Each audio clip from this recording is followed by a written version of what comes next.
Hi, I'm that girl Goddess.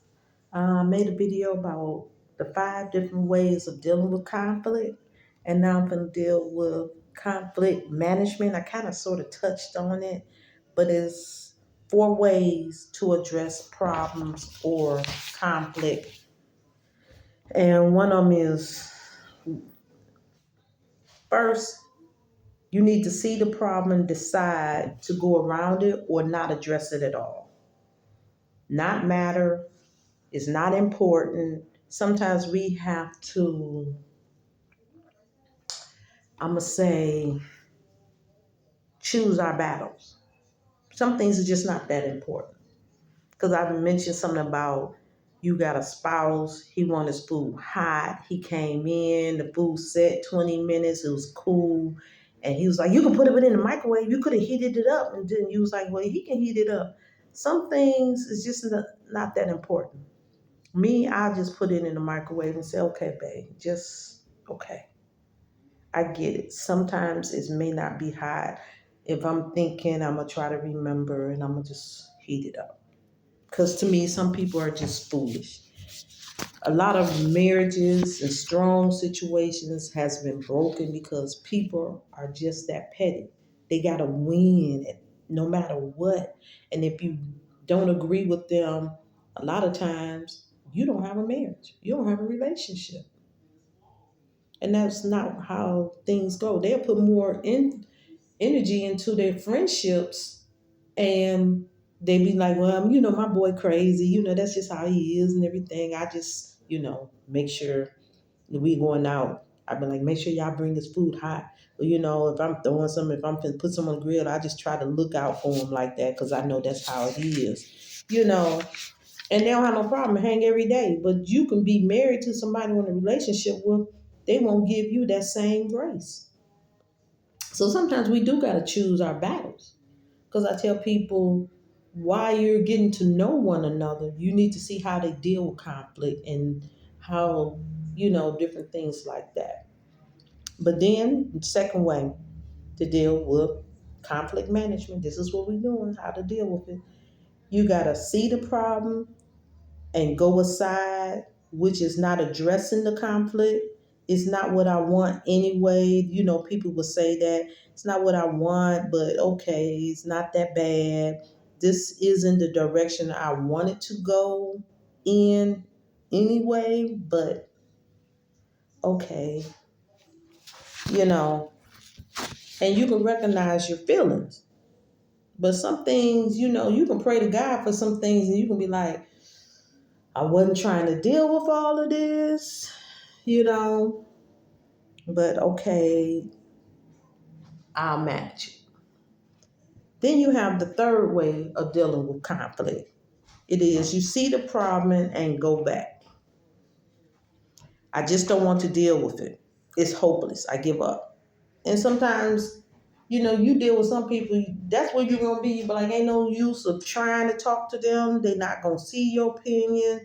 I just don't want to deal with them because they get real irate and start acting a fool. And it can be something simple as a plate and be like, I don't even want to deal with them. Here, and sometimes we do have to do that. Every step, I'm telling you, sometimes depending on the person, we all have to do it. Some people, it's just not worth it. You see they drunk, leave them alone. Some drunks are violent, crazy, argumentative. Some drunks just go to sleep. So, we have to choose our battles, but that's just another way how we deal with things. And then number 4, you see the problem and you work through it, expecting a challenge and achieving a positive outcome. Sometimes, I just feel like, well, I don't want him mad while he eating. He went to work all day. He probably a little frustrated. I'll just heat the food up and let it go. If it's bigger problems that I have to really compromise my feelings, then I'll go through the changes and I'll just go step by step. And then as I go along, sometimes I just say, I'm still good. Sometimes we have to recognize we have the 80-20 rule where you may be getting 80%, may be okay, and you won't get 100%.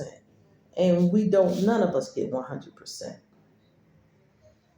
People throw scriptures all the time. God said, like God said a whole lot of things that you haven't done.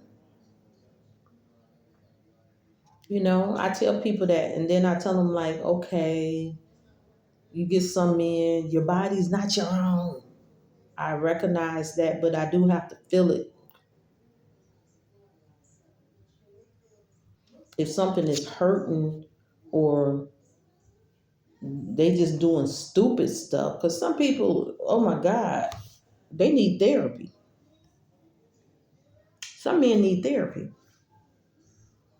They just do anything. And you be like, why did you do that? You try to put it in my nose. And they be like, oh, so what? You know it wasn't going to be. I'm doing stuff except this. Some men, they don't want to bathe. And here they come and they get mad. And, some people like to be drinking and getting high. And here they come. You be like, oh, Lord, here they come feeling like 500 pounds of dead weight. I hate when they get high. I hate when they drink, and they don't care about how you feel. And then I'm like, oh no, I be doing my thing. And in your head, you be like, Lord have mercy, Jesus, deliver me. Because they never asked you your opinion. And if you don't tell them what they want to hear, they be like, you know how many people want me? And you be like, okay. You married, you be like, I ain't trying to say all of that. I was just saying, it's better when you try to say things nicely, but it'd be a nightmare. I divorced one man. I was like, I can't take it. It's just horrible. And he kept saying, I've been studying all my life. And I was like, I don't know why you must not have comprehended anything.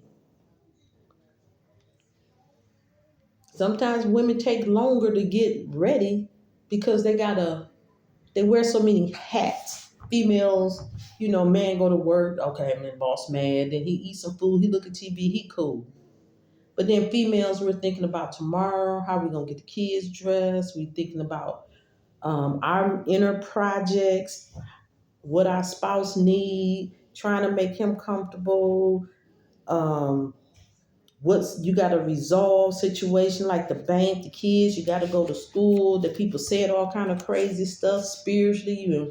You being attacked, especially as a female, because a lot of females just do not respect other females. They challenge you all day in your marriage, your relationship.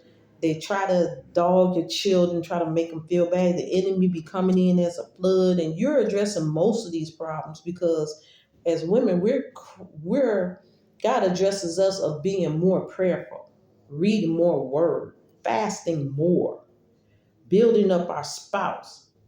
Okay, God put more on women. He may tell me, you need to be the provider, but we got to do our part.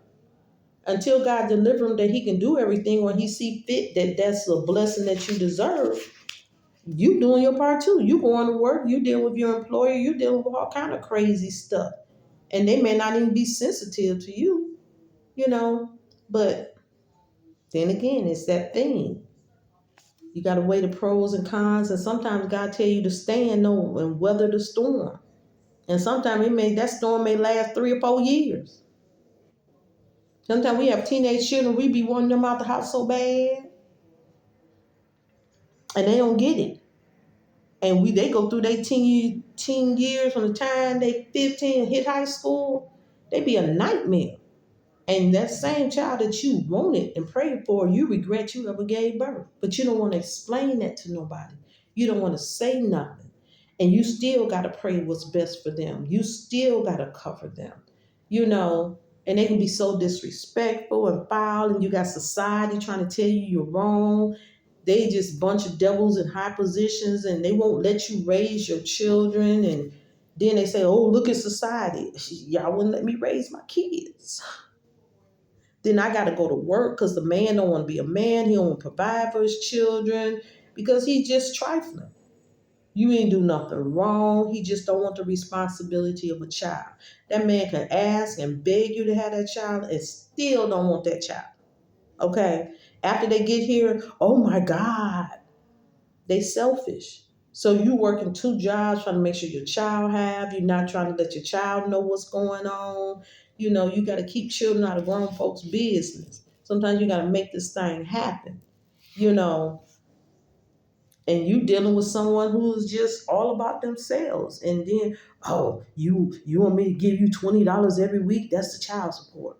And you be looking at them like, I want you to just take him. You can just take him to the store, buy his school clothes, buy him some play clothes. If I gotta go half, I give you my portion. You're gonna find out your $20 a week is not even gonna add up. Then if you have a lot of kids, the child support be $5 a week. Okay, you can live with them and they just be mad. I done seen men have mad, be dark skinned, and be with a woman that's like my tone or lighter, and get mad when their child is dark. I done seen that. And don't want to claim them, don't want to do nothing for them.